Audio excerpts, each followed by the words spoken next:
And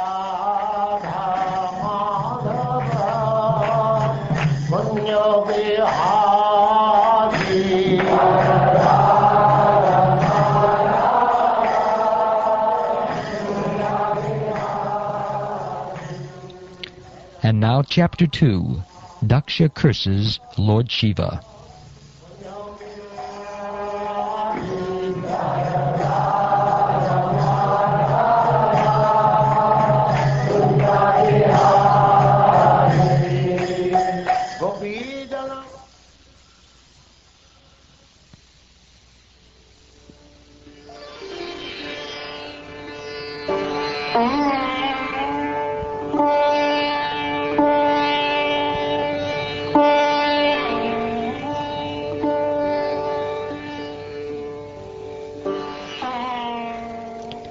Vidura inquired, why was Daksha, who was so affectionate towards his daughter, envious of Lord Shiva, who is the best among the gentle? Why did he neglect his daughter Sati? Lord Shiva, the spiritual master of the entire world, is free from enmity, is a peaceful personality, and is always satisfied in himself. He is the greatest among the demigods. So how is it possible that Daksha could be inimical towards such an auspicious personality? My dear Maitreya, to part with one's life is very difficult. Would you kindly explain to me how such a son-in-law and father-in-law could quarrel so bitterly that the great goddess Sati could give up her life? The sage Maitreya said, in a former time, the leaders of the universal creation performed a great sacrifice, in which all the great sages, philosophers, demigods, and fire gods assembled with their followers. When Daksha, the leader of the Prajapatis, entered that assembly, his personal bodily luster, as bright as the effulgence of the sun, the entire assembly was illuminated, and all the assembled personalities became insignificant in his presence. Influenced by his personal bodily luster, all the fire gods and other participants in that great assembly, with the exceptions of Lord Brahma and Lord Shiva, gave up their own sitting places and stood in respect for Daksha. Daksha was adequately welcomed by the president of the great assembly, Lord Brahma. After offering Lord Brahma respect, Daksha, by the order of Brahma, properly took his seat.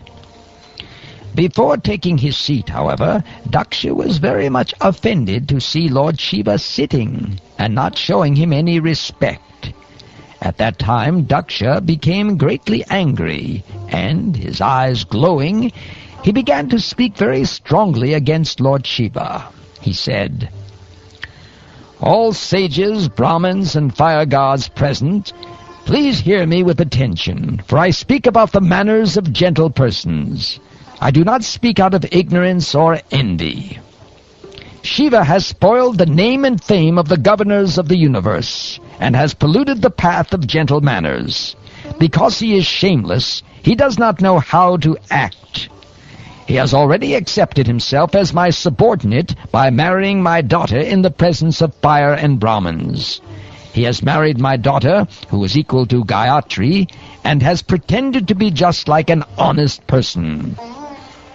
He has eyes like a monkey's, yet he has married my daughter, whose eyes are just like those of a deer cub.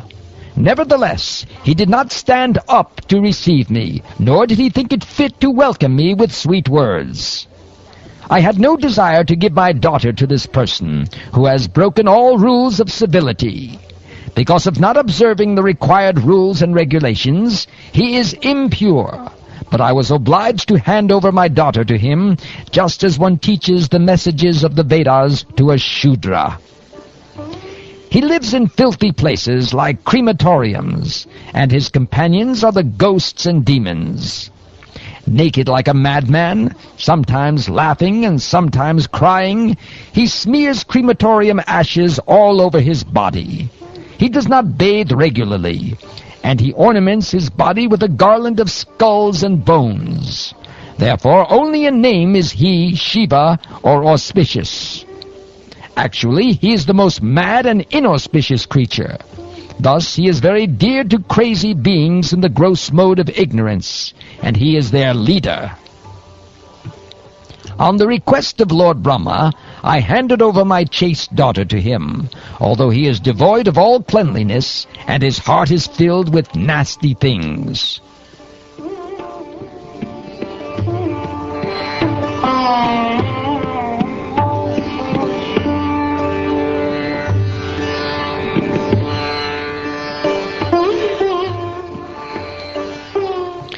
The sage Maitreya continued. Thus Daksha, seeing Lord Shiva sitting as if against him, washed his hands and mouth, and cursed him in the following words.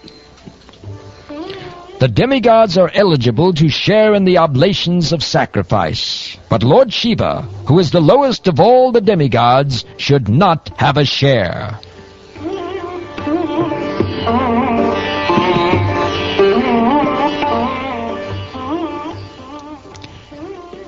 My dear Vidura, in spite of the requests of all the members of the sacrificial assembly, Daksha, in great anger, cursed Lord Shiva, and then left the assembly and went back to his home.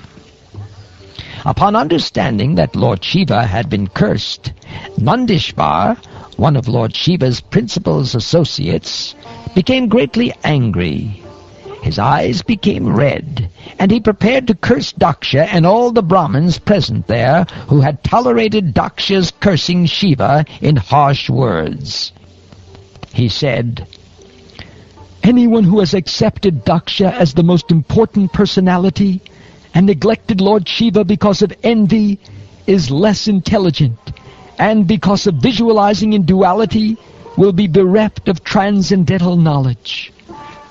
Pretentiously religious householder life, in which one is attracted to material happiness, and thus also attracted to the superficial explanation of the Vedas, robs one of all intelligence and attaches one to fruitive activities as all in all. Daksha has accepted the body as all in all. Therefore, since he has forgotten the Vishnu Pad or Vishnu Gati and is attached to sex life only, within a short time he will have the face of a goat. Those who have become as dull as matter by cultivating materialistic education and intelligence are nesciently involved in fruitive activities. Such men have purposely insulted Lord Shiva. May they continue in the cycle of repeated birth and death. May those who are envious of Lord Shiva, being attracted by the flowery language of the enchanting Vedic promises, and who have thus become dull, always remain attached to fruitive activities. These Brahmins take to education, austerity, and vows only for the purpose of maintaining the body.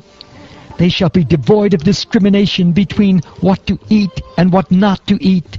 They will acquire money, begging from door to door, simply for the satisfaction of the body.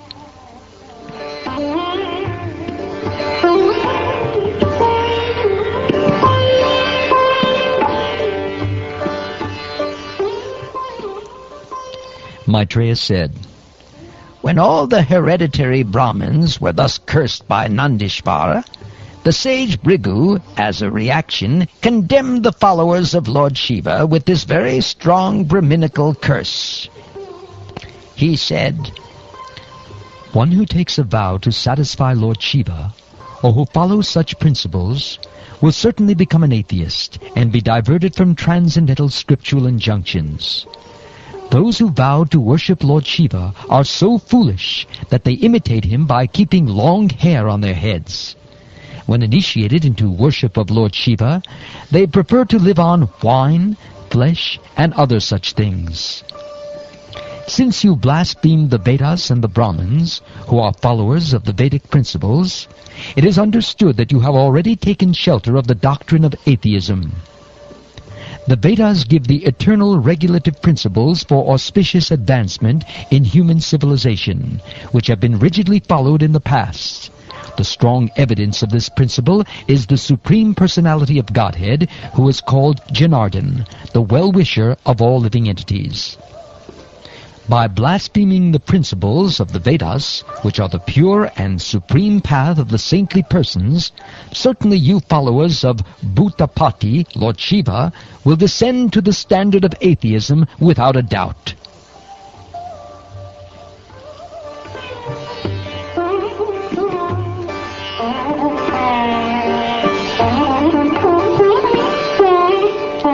When such cursing and counter-cursing was going on between Lord Shiva's followers and the parties of Daksha and Bhrigu, Lord Shiva became very morose. Not saying anything, he left the arena of the sacrifice, followed by his disciples. O Vidura, all the progenitors of the universal population thus executed a sacrifice for thousands of years. For sacrifice is the best way to worship the Supreme Lord Hari, the personality of Godhead. My dear Vidura, carrier of bows and arrows, all the demigods who were performing the sacrifice took their bath at the confluence of the Ganges and the Yamuna after completing the yajna performance. Such a bath is called Avabrita Snana. After thus becoming purified in heart, they departed for their respective abodes.